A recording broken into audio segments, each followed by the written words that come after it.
Aloha, welcome back to Aina Bear Farm. Doing a video today on one of my favorite fruits, the mangosteen. And we're going to talk about how we plant them because it's a little particular in how it likes to be planted. So I thought I'd start here with an actual fruit so you could see. If you've never had a mangosteen, they are absolutely delicious. They've got this hard skin on the outside.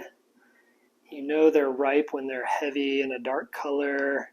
They've got a little bit of give to the outside, and then this top part from the original flower kind of peels back when they're on the tree. So we want to take a knife and just kind of cut right through the center just a little bit. You want to try not to cut too deeply because hopefully there'll be some seeds inside here. We'll find out. You don't always get seeds. But if there are, we can save those and plant them. So, just have to get through this outer layer. We'll crack this open and find out, but even if we don't get seeds, we should still get a delicious fruit. So, here in Hawaii, it's early September. You usually see mangosteens ripe late in the summer, and they are expensive, so that is one good reason to grow them, in my opinion, because you can eat them yourself and you don't have to spend the money on them, but also to sell them you can make a decent amount of money. This one's a tough one to open. I can feel it starting to open though. So the price I saw on this was almost $16 a pound, which is pretty typical right now for mangosteen. I know it sounds crazy. So this little guy was about a little over $4. All right, so open it up, and inside you will see this white flesh that almost kind of looks like garlic bulbs at first. Doesn't taste anything quite like that. And the skin will just kind of give away. You don't want to eat the skin. It's kind of nasty, bitter taste to it. And what is edible are these soft bulb type pieces. And if there's a seed in here, you would find one inside one of these. So let's give this a try and see how this one is.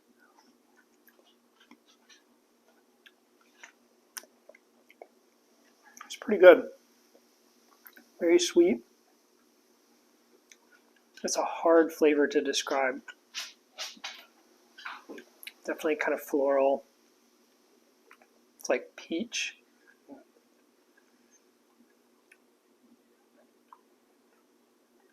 I'm kind of getting a lot of peach on this one. Maybe a little bit of lychee or lychee. It's good. And then that is a seed right there. I'll have to kind of investigate further to see if it's a viable plantable seed. I believe so. It's got a nice firmness to it. And that's a pretty good size seed. And so we'll show you what we do with those to get started. And then come along with us for the rest. We'll show you how we prepare an area for mangosteen and plant that out. All right, so we've got a couple of plants here that we grew from seed. This is a standard mangosteen. This is actually a lemon drop mangosteen. It's very similar but smaller fruit. They're yellow on the outside and a little more tart. So both of these we planted here from seed. I know they're over a year old. They may be close to 2 years old. Mangosteens are notoriously slow growers. They can take as much as 15 or more years to start fruiting. And so that's a big reason why they fetch such a high price per pound, is the length of time that it takes to fruit. There's nothing particularly special or crazy or different about planting the seeds and growing them from seed. I mean, They're very similar to a lot of other tropical plants, especially in that the seed's not going to be viable for very long. So the one that we just took out of the fruit, we really want to get it in a pot right away. You don't want to wait on that. If they dry out, the viability is done. They germinate in a fairly normal amount of time. I want to say a couple of weeks. You do need to keep them moist, and otherwise you just take care of them the way you would any other tropical fruit tree. Use your preferred fertilizer method. And this one, I actually got a hold of one of these cool coconut husk mat things that keeps the weeds from growing in there. Since these are such slow growers, they have to be in the pots for a really long time, it gets kind of annoying to have to weed them constantly. And then that also helps lock in the moisture. And then, keep them moist. They do grow in the shade, especially when they're young. They are susceptible to sun damage. And so wherever you keep them in your nursery, definitely has to be under a shade cloth, or like here we're under the shade of this guava tree, which seems to suit them rather nicely. And so that kind of is a good segue into our next bit of information here on choosing the spot where you're going to transplant your mangosteen. So once your plants are about the size of the ones we just saw in the pots, they can be transplanted out. You may be able to be moved sooner, but I like for them to get pretty established before I move them. The ones that I've planted previously were about twice that size, and they did fine as I moved them. But like I said, they need a shady spot, and sometimes, if you're working like in a spot like this, you don't have a lot of ready-made shade. We're converting a pasture to food for us, so you can see like our bananas and pigeon peas and tithonias and stuff like that. And so we have to plan ahead for where we're going to put our mangosteens. And so one of the ways that I do that is I put a cutting of a Gliricidia in the ground here. That's a quick-growing, nitrogen-fixing tree that grows well from cuttings.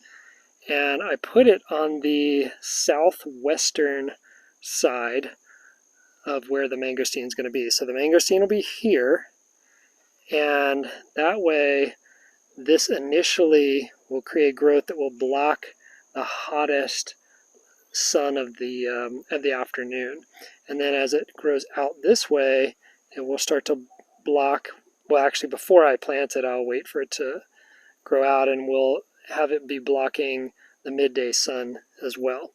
It's okay if some of the morning sun still comes in from the east, not that big of a deal. And the last thing we do is plant some pigeon peas around to create a lot of very, very fast shade, so that when you put the plants in the ground, they're really well protected. They're not getting a lot of sun at all for that first 6 months to a year. So now let's look at a spot that's a little bit more further progressed than this one. You can see exactly what I'm talking about. So here you can nicely see the ring where the mangosteen will go right in the center there, and some of the ever-growing shade of this Gliricidia, which was grown from a cutting. This Gliricidia is it's been in the ground for about a year, so it kind of gives you an idea. That's already maybe as high as 15 feet. It's blocking quite a bit of afternoon sun. It's about 1:30 right now, and you can see the shade line right here. So in about, actually it's kind of dappled all the way out. So that's pretty much going to be in full shade for the rest of the afternoon, which is fantastic. So this circle, I have also gone ahead and planted pigeon pea all the way around the ring. They just haven't come up quite yet. Been in the ground almost a week, so any day now. I was actually just out here looking to see if I saw any popping up. But any day now, those will be popping up. And then, like I said, we'll get this ring of pigeon pea. It'll grow really, really fast. They will be 5 feet tall by December, most likely.